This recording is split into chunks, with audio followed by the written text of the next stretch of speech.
Welcome to Whispers to a Bride, where we talk about the stuff no one else is talking about. We are going deep on the emotional aspects of getting married, the stress, drama, and turbulence that affects your own sense of identity and your closest relationships. We are talking about what it means to be a bride and how to navigate this sacred time with more grace and ease. I'm your host, Kara Gasabay. As a life coach and therapist, I'm going to be sharing super practical tips so that you can not only rise to the occasion of your wedding, but also your life.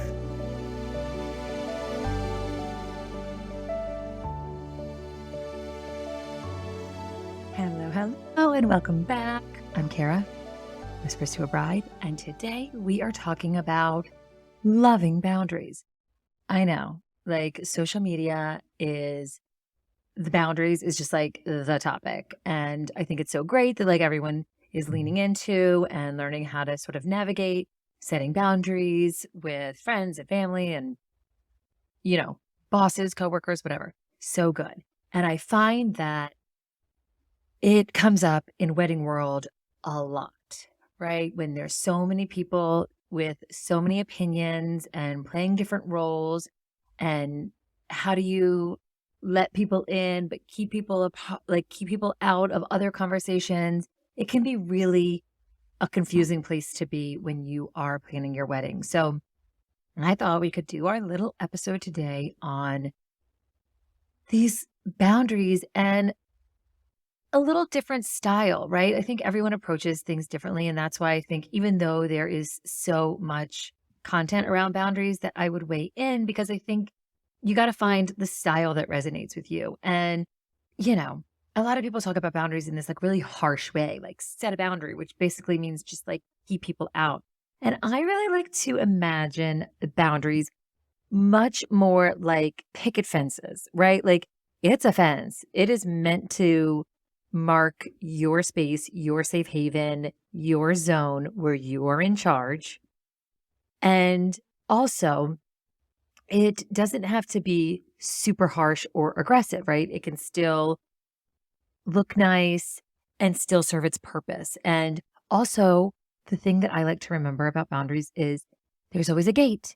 In a fence, there's a gate. And that gives us the ability to welcome people in. As much as it can keep certain elements out, it is also a way of intentionally welcome people, energies, opinions into our space. So maybe if you're one of those people who struggles because the idea and concept and visual of boundaries can be just a little harsh and therefore making you lean away from setting them because you're just like, I'm just not that person. I can't be that harsh. I can't just lay down the law and put the line in the sand. And it doesn't have to be that way. It can be just your picket fence that like lets everybody know, well, you stop here, I start here. And if you're going to come in, it's because I'm going to unlock the gate. So again, I just want to throw that out there as a reframe and a visual for just a way that I think it can be helpful to think about it if you're one of those people who struggles with a lot of the discourse around boundaries. Now, most importantly, this episode, I really want to invite you into the genius of a woman I found on TikTok named Danielle Bayard Jackson. And she has a podcast called Friend Forward. She is an expert in female friendships. I'm obsessed, and she's brilliant and fabulous. And you got to find her on TikTok. She is the friend expert on TikTok. And like I said, her podcast, we'll link it, but it's called Friend Forward. And she is just, studies female conflict communication and how we all work together and form community. And so she really talked about boundaries in a way that I'm like, yes, that is exactly how I try to operate. I see the ways in which that's how I do it. And I hadn't put it in this framework. And so once I saw it reflected back, I'm like, yes, thank you so much. It clarified so much for me, but also I got to share it with my girls. So again, this is the work of Danielle Jackson, Friend Forward podcast, friendship expert. Love her. She talks about, I think she calls it affirmative boundaries. And it's the idea that when we're setting boundaries, one of the biggest problems is the rejection. We don't want this person necessarily to feel the rejection. We want to preserve the connection. And how do you set the boundary that can do both things at once? That is like the sweet spot. So her 3 parts to keep in mind are common ground, your limitation, which is like the boundary, and then your yes. So we're going to use an example that came from a client last week, I think. She was freaking out because she was having her bridal shower and she had these out of town guests. She was hosting some women at her house, and then other women were coming from out of town. And she just knew that they were like more the party girls and they were going to like go to the shower, but then want to go out after and do all this stuff. And she already has like 2 bachelorette parties. Like she just knew she does not want to go out after her shower. She wants to go to her bridal shower, will last however many hours. And then she wants to go home and just get in her sweatpants and hang out with the women who are, sleeping over at her house, but just like a low key chill night. And she doesn't want it to turn into this big going out night.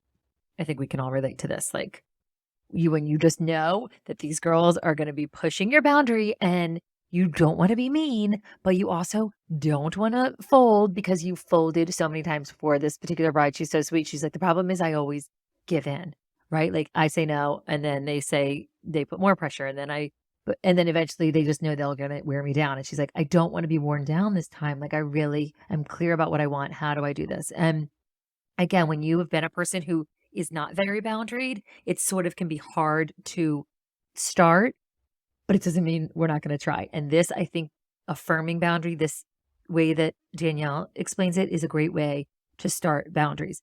With it being noted that no is a complete sentence, there are many instances where I'm like, there is no like decorating this or fluffing this. No means no. And those are different situations. These are when it's your friendship and you're very, very much wanting to preserve the connection and not heighten the rejection. That's what this conversation is about, not other things where people are pushing you and the answer needs to be no when you walk away and that is it. Those are for a different conversation. So how would we help our bride who has these sort of the going out girls coming at her hard? She would say, I love celebrating with you, right? It's the common ground. Like they want to celebrate more with her. She wants to acknowledge like we both agree. We love hanging out. We love celebrating. We love love, like this whole thing. Girls, like, woohoo, great. Establish that connection, right? Key in on that, state the common ground. And then she'll give her limitation. I am committed to my couch tonight. Like, I know you guys are going to think I'm going to be a pushover, but like, I have decided this. I got this message like a month ago and I have like been unwavering and I just know what I need in this season of my life with all this wedding planning and all this fun and all this good stuff. Like I know that I need a minute to like regroup and recover. And I just am committed to my couch. And then you give a yes. So this is where she's going to come in. You guys go without me, but please send me pics, keep me on the group chat. I want all the details, right? That's where you're saying like, yes to sharing about your night out. Yes to keeping me on the conversation. Yes to telling me about it. We are preserving the connection with a yes. So while I'm not going to be there with you, like physically whooping it up, like at the club, I will be like responding to you and wanting to hear all the stories and caring about your night out and being in touch. I think that is such an elegant way of really seeing your friends, appreciating your friends, affirming, as Danielle would say, the connection and the closeness that you absolutely want to keep while still keeping your boundary. That is, I'm not going out. And that's sort of it's a non-negotiable, but it doesn't mean anything other than this is what I need for me. And I still love you and want to be in touch and want to celebrate you and what you've decided that you want to do tonight. So I just love that example. And I also noticed it is so funny because when I look at especially how I set boundaries with my littles, my girls are 5 and 7, Magnolia and Rose. This is how I've always had to do it, right? Because the connection is just the most important thing. And also boundaries, like you're setting boundaries constantly. Like these little people, their job is to like push the boundaries and then your job is to reestablish them. And the whole thing gets quite exhausting and can turn you into like a meanie or harsh if you don't do it this way. And so I've noticed that because I had gotten the parenting advice very early on, like say yes as much as you possibly can. And I think that the yes factor built in with this boundary approach really, really resonates because I'm always like, When my kids are like, I want to stay home from school today, I'm like, oh my gosh, I have that feeling all the time where I wake up and I'm like, I don't want to go anywhere or do anything. So, right, I'm establishing, I agree with you, girl. Like sometimes this is how it feels. So we have common ground and we have limitation. Like it's Thursday and we're healthy and we're going to go to school. So this is still going to happen.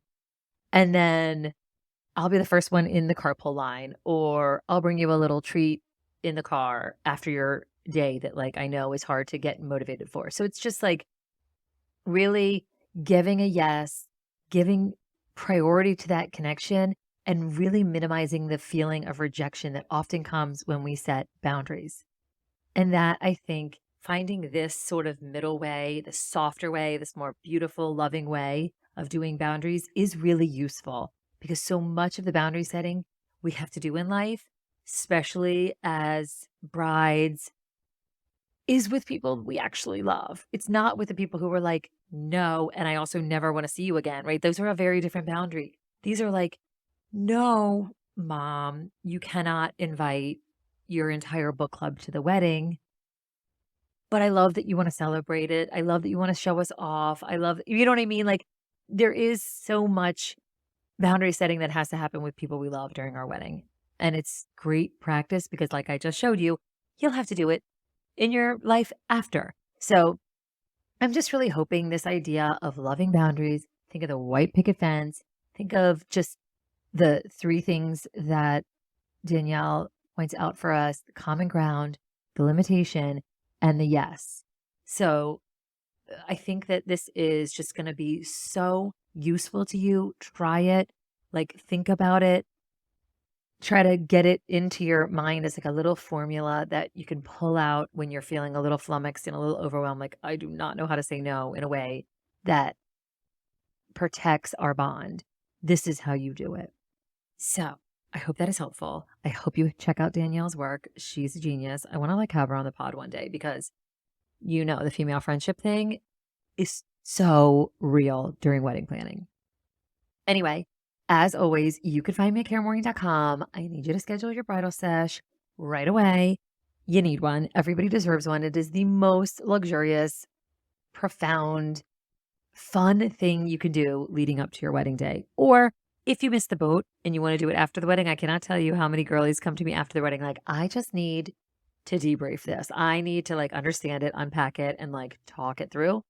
I'm your girl. So reach out, schedule your session. If you are in the thick of your bridal season, I do offer sort of ongoing packages. I have a lot of girls who are like, I want to be like in touch more frequently, and I have something for you too. And besides that, I'll see you on Insta and TikTok, Kara the Bridal Coach. And I'm wishing you nothing but bridal bliss. Talk soon.